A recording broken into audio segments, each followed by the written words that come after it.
Hello and welcome to the Paws Perspective podcast. I'm Molly. And I'm Pat, and we're from Flying Paws Dog Training. We're so excited you're here. This is where we share training tips, behaviour insights and fun ways to build a stronger bond with your dog. Grab a coffee, flip on the lead, and let's dive in.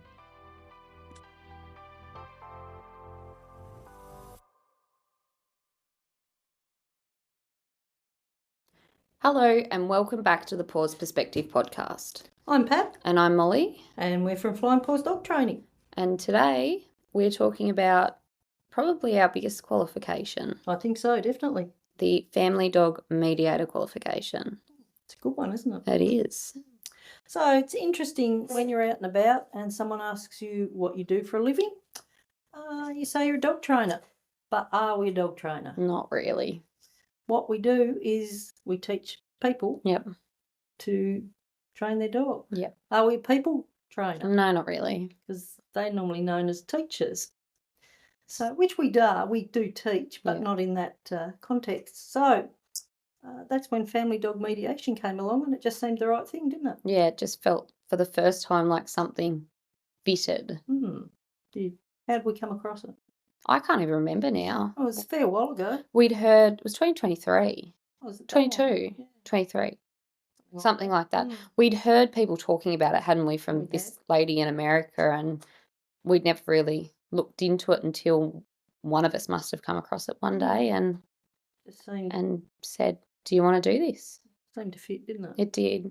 It's a whole different approach to families and dogs. It is. Or people and dogs. And it's the whole picture. Yeah. That's the big thing, isn't it? Yeah. And it's mediating.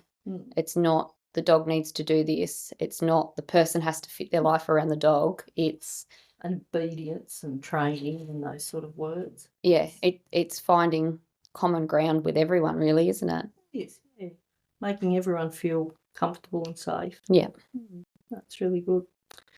So what do? We start with looking at the whole dog. Yeah. When we see someone or when we see a problem that comes along, we look at the context, what's happening. Yeah. What they would like out of it. Yeah. What the dog needs out of it. Which is a big one. Yeah. Not just what the people need. And then we see if we can find a solution. Yeah. That everyone's happy with. And we do that through the LEGS framework, which is a funny name. It is. I always thought it was a funny name, but it is. It's all dog. Well, I shouldn't say all dogs have 4 legs, but and there's 4 parts of legs. So legs are learning, environment, genetics, and self. No bit's bigger than the other. They all make up the whole picture. They all are just as important as every other bit. And that's where you're looking at the whole dog. Yep. So with the learning, we sort of look at where they are in their life, what they've learned, what their past history is. Yep. That sort of thing. Yep. Which is pretty important. Yeah. To see where you're going to move forward. Yeah. Can't move forward without knowing what's behind. No. And if a dog can't do a recall at home and we're expecting it to do a recall at the beach with 10 other dogs. And seagulls flying. That's Zanny. It's going to be pretty hard. We know what the learning is going to be there and where we need to start. But if the dog can do an okayish recall sometimes at the beach, we know where the learning needs to start there. Yeah. So it gives us a good start point. Yeah. The next one.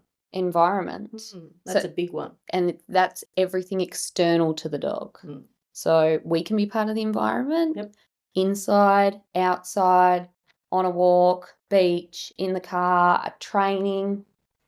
It's something we're only talking about yesterday, weren't we? That a lady who was with a client of ours said, people probably think that Fox should be perfect because he's a dog trainer's dog. And what we said, or I said to her, was at school people often think he's amazingly well behaved, but he's been at school since he was 8 weeks old. So that is an environment he's comfortable in. Yeah. And I mean, when he's doing puppy classes, he knows. Puppy to pro. He knows what's about to come up. Yeah. What we're about to do, what he's about to demo. Yeah. And that's just he's learning from the environment. Yeah. So We might skip genetics and we might go to self. So what is self? Self is the dog internally. So it's their age, it's their whether they're a boy or a girl, it's do they have any pain? Which is a big one. Which is a big one. It's everything that impacts the dog, about the dog. Yeah. Now, genetics, we skipped it because this is the big one. And this is the one that, is it fair enough to say people focus, I don't want to say too much on, but it's probably the easy thing to focus on. Can be, yeah. So, but sometimes they can miss things in genetics too. Yes, yeah. But it's probably the easiest one to understand. Maybe that's what it is. Yeah, could be. Because it's the one we think of the most, and one that in the family dog mediation training, it's really drilled in, isn't it, that it's important, but it's not more important than anything else. Yeah. So genetics aren't just whether they're a border collie, a Labrador, it's what they've got from their parents. Yeah. So that could be genetically inherited behaviours such as resource guarding or overexcitement or fear of something. It could be, which also can be then exacerbated into generational trauma, can't it? But that's a whole nother topic we won't go into in this. But they also inherit or might not inherit breed-specific genetic things. And this is where you get differences within the breed, don't you? Yep. So very interesting. So yeah, within the breed, even within a litter, really. Yes. You can have, different pups, different dogs, all displaying different attributes. Especially if you get crossbreeds. Yes. They can, one can be more like a, golden retriever, and one can be more like a border collie if you've got a golden retriever border collie cross. Same with any cross, really. So the genetics also lean into what part of a prey sequence they have too, which is very interesting when you look at something like a guardian, like Murph as a Maremma. They've got nothing in the prey sequence. It's been bred completely out of them. Yep, being a guardian dog. Where a border collie's bred up to a certain point. Yeah. Or being bred to exacerbate behaviours to a certain point. Yeah. And then things like your bulldog breeds can have everything or nothing. Even. Terriers have they don't have the full. Oh, they've got a miss in there, have they? They've got a fair miss. That's why they don't think. Oh, yeah. As someone who's owned a terrier, they don't think. They go straight to the kill department. Don't do the thinking beforehand. I love when we get people with terriers in class, and I say that I've had a terrier. Yeah. And they're like, "Oh, you get it then." Yeah. I mean, Dudley was pretty good. Yeah. He was pretty good, but they can be pretty full on though. They just go from 0 to.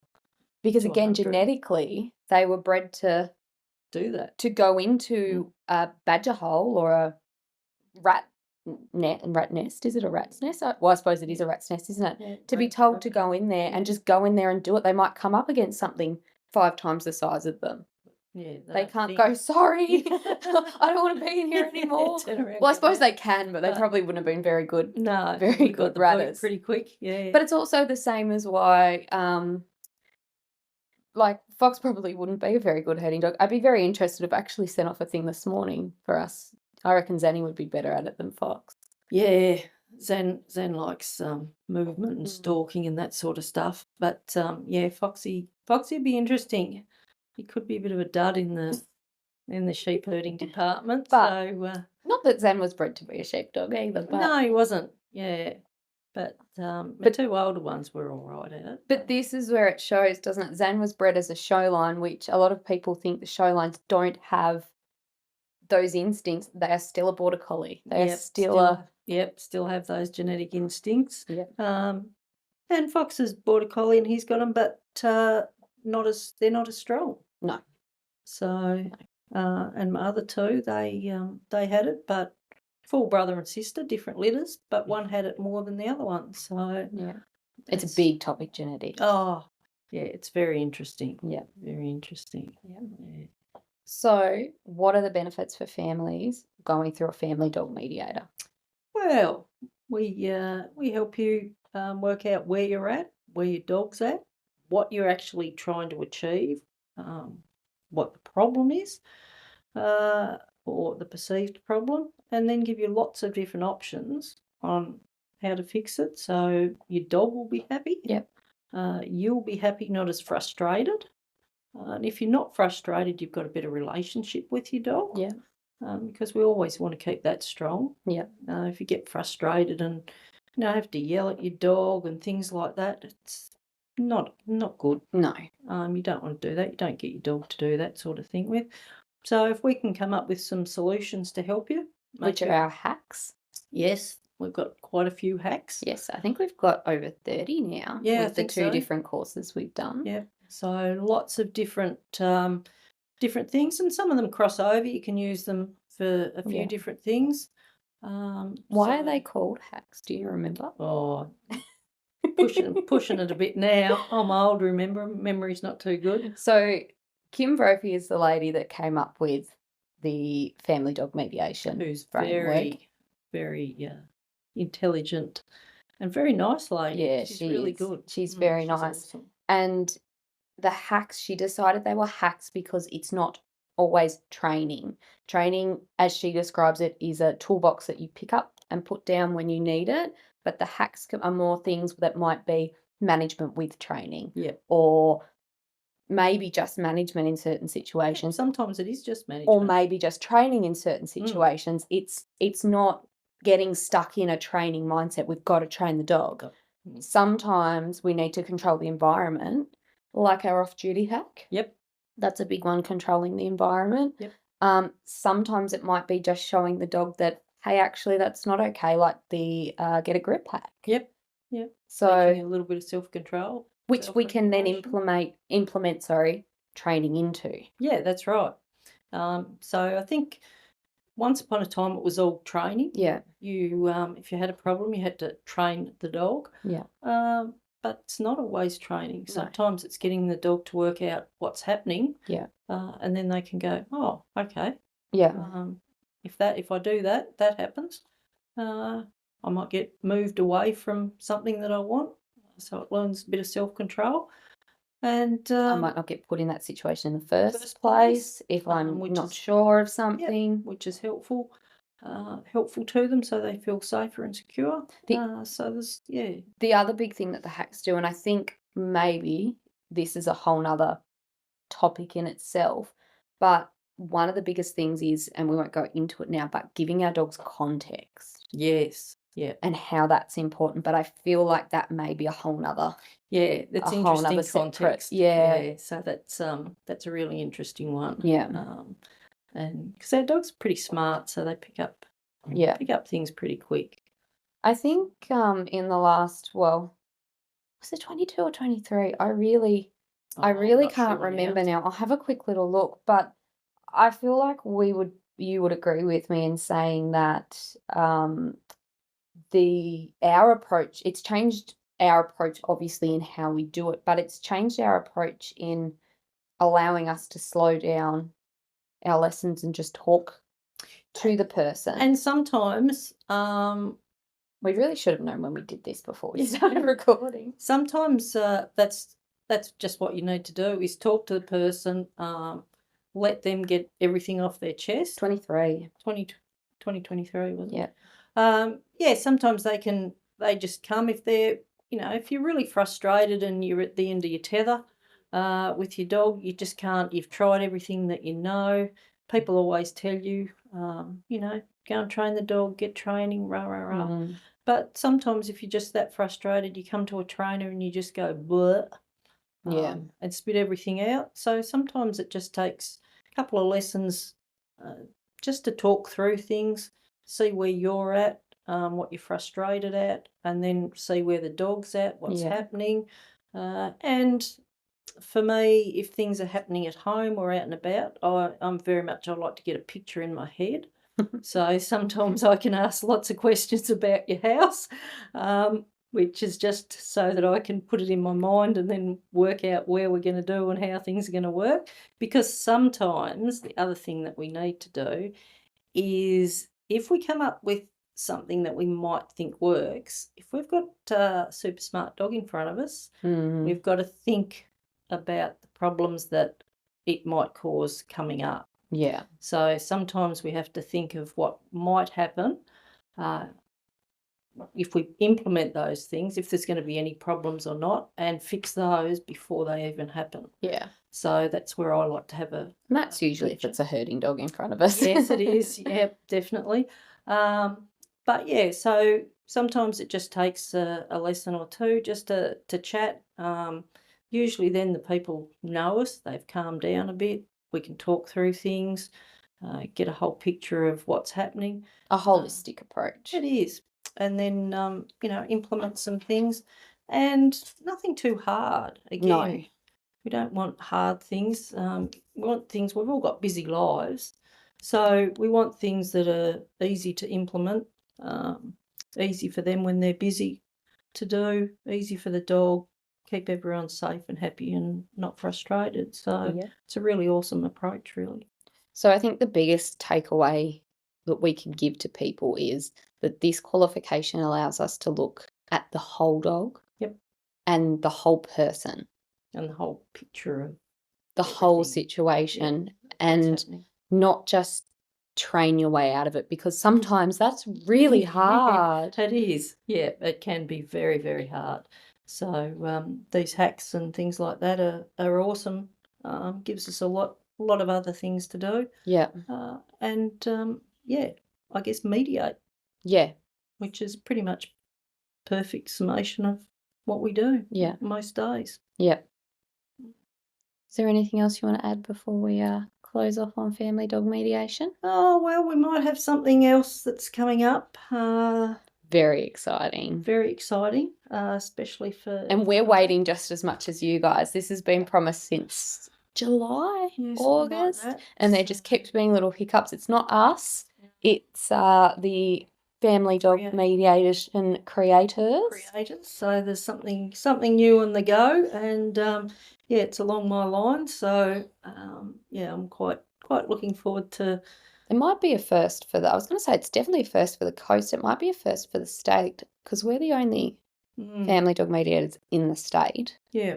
Yeah, there's not that many around in Australia. There's a few more on the mainland. There's a few more on the mainland, a lot in America. But no, it's a really awesome thing, and hopefully this new thing that they're bringing should be out fairly soon. And it's like everything we've talked about 2.0, isn't it? It is.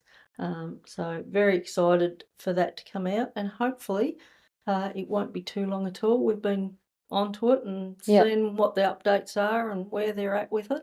But it's going to be very exciting to tell everyone about once it is actually released. Yeah. So, it'll be something to look forward to. Yep, will definitely be. So if you want to know any more about our qualifications, our classes, you can jump on our website. I'll pop the link for that in the show notes, so you can jump on any of our social media and see what we do. Yep. But apart from that, I think that's it for today. Yeah, it's a good little one to talk about. Yeah, it's a fun one. Yep, definitely. Yep. Awesome. All right, we'll see you all in the next episode. Thanks, guys. Bye. Bye.